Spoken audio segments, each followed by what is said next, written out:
Well, thank you for joining me. Brand image, customer experience, customer engagement. Now, I want to talk about brand identity, and the brand that is controlling you. But let me put that into perspective. I want you to understand what a brand does to us as a customer. And it made me realise today, now we're going to talk about a couple of the big high street chains and how their brand, their image and their development of us as customer advocates, we need to learn from to use with our own customers. Now, let's take one of the big fast food brands. In theory, it is a hamburger in a bread roll. We get that. But if you go in and ask for a hamburger in a bread roll, they will give you their language and what it's called. So a Big Mac or a Whopper, whatever their language is that they call it. So you can't ask for a hamburger in a roll. They are training us to understand their brand, their image and their identity. So I need you to think about that. What is the brand asking for us? We are being educated in a new language. So it isn't a hamburger in a bread roll. It is, for example, a Big Mac. And they will say, sir, when you order, please order a Big Mac. So the word hamburger in a bread roll has gone out of it.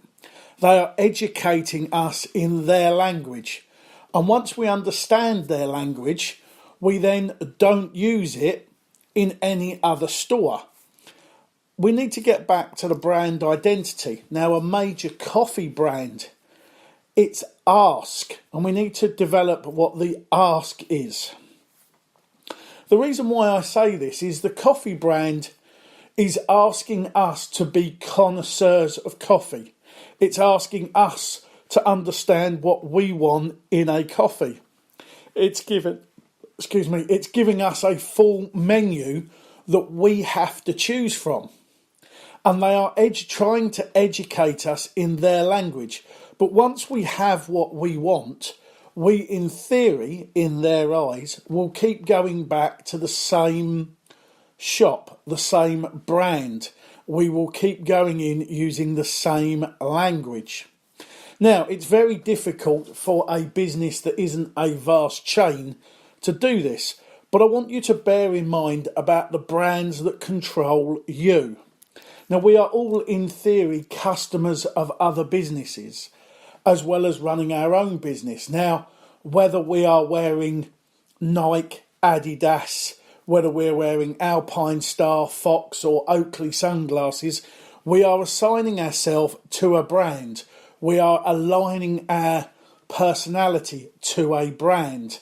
Now, in some respects, the brands that we align ourselves to, whether designer clothing or high-end cars or whatever we do, we put ourselves out there as a connection to the said brand. For argument's sake, you put the keys on the table, it says Range Rover. People automatically assume you're a high wealth person, and then they look at your Rolex, they look at your clothing, they look at what you're wearing, and they automatically assume you have assigned yourself a higher status. You are being controlled by the brands and you've set yourself up. Now I need you to consider your customers. How do you develop them? How do you train them? How do you invite them into your world so they align with your brand, your theories, your evolution, your mission statements, your goals? So as a business, ask yourself, are my customers loyal? Do they buy into the brand? Not just financially, but emotionally and in some respects, physically. Are they wearing it? Do they use the brand? So think about that as you consider. So it's a two-part question I'm asking you. Understand what brands control you. as a customer. Then consider your business and your brands and see how your customers are controlled.